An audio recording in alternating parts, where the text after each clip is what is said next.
Yo, welcome back, man. Yes, I'm back. Finally back. I haven't uploaded in about 30 days or so. And let me tell you the reason why. It's kind of silly. It's really my fault.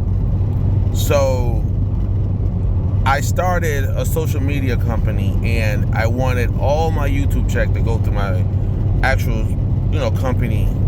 I don't want it to come through my name because I'm separating me from my actual social media. And long story short, I tried to create another AdSense account and I got flagged for a duplicate. Long story short, I was able to fix it, but it took me 32 days to do it. Now I'm back. I'm back. Oh my God. A lot of things happened in those 32 days. A lot of things happened in the world in those 32 days. And yes, I'm still driving my old 250,000 miles Corolla with the engine check light is on.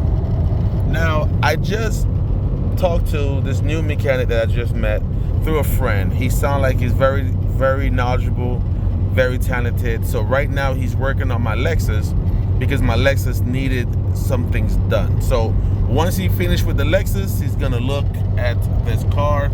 It's something simple. It's a evaporating valve, so it could be something simple as a new gas cap. It could be something with the evaporator system. He's gonna do a smoke test. It's something simple because we already put the reader to it. It's a small leak in evaporated valve, so it's not something like ridiculous. It's not something gonna cost me thousands of dollars, maybe 150 max. But yeah, it is what it is. The engine check light is on, and that's why I like old cars, man. It's just one of the things with old cars, bro. When you have over 250,000 miles, things are gonna go bad, and that's okay. And that's one of the reasons why I'm always gonna tell you, when you come to your daily beater, get yourself a car that doesn't cost you an arm and a leg to run into the ground, man. Listen, I've been driving this car now for over 10 years. And knock on wood, it has never left me stranded. Yes, the engine check light is on, but the engine check light been on for like 30 days. And yet it starts drive like nothing is wrong with it. AC works, everything works. No weird RPM, no real shake, no nothing. It just goes. You know what I'm saying? Engine check light's on. It doesn't care. You're gonna start it and drive it. Shout out to Toyota for making reliable cars that's not overcomplicated. Because if this was like a Mercedes or a BMW or something, or Audi with some engine check lights, oh yeah, that's gonna run you a couple thousands probably.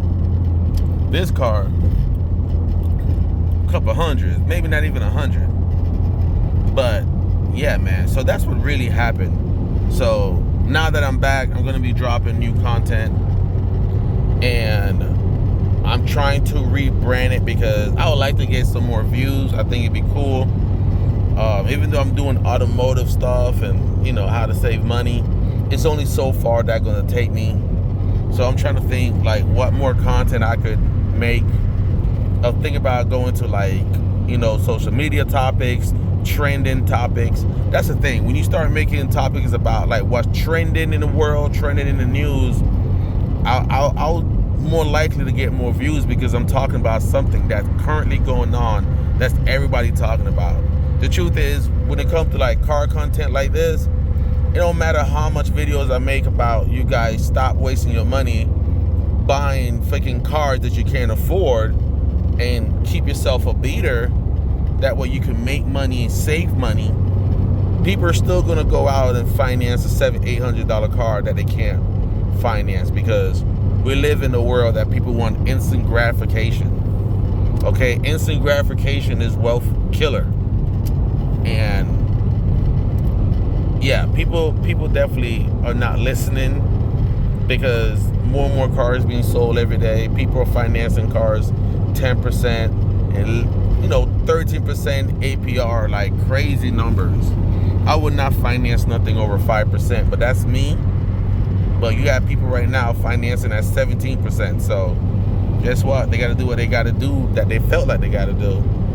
But all it takes is just a little bit of common sense to know that, do you really need that $800 a month payment car? Like, do you really need that? Do you really need that $60,000, $70,000 car when you're only making about $70,000 a year? Listen, you shouldn't finance or buy a car that worth as much money as your salary. All right, the average person in Miami, they're saying making about $60,000 to $80,000 a year.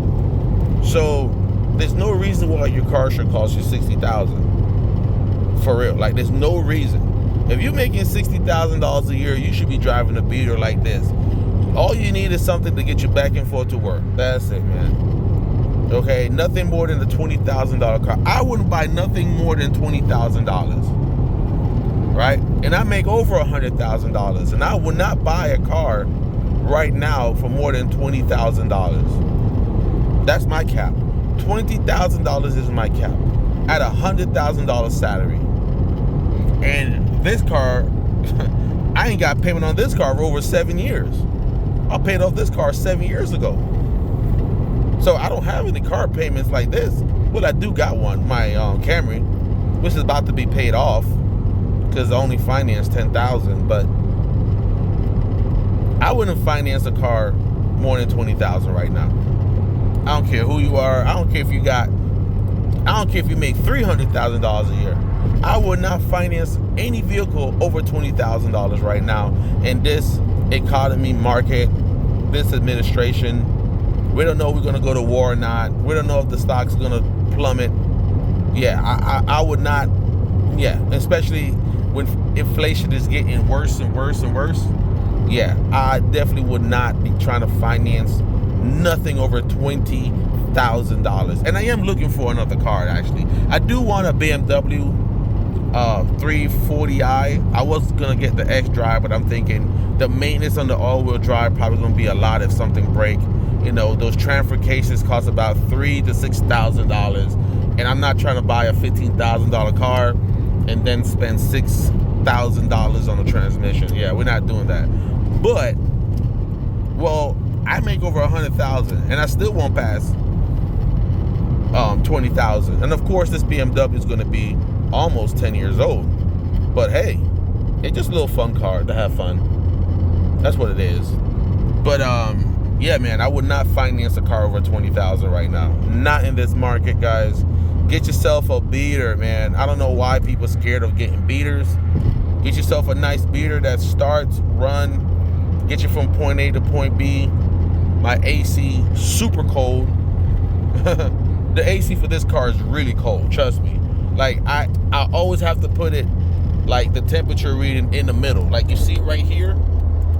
It's never on the way fully cold because the AC really pipes. Like, if I put this all the way to the blue, even on one, my car feel like a goddamn freezer.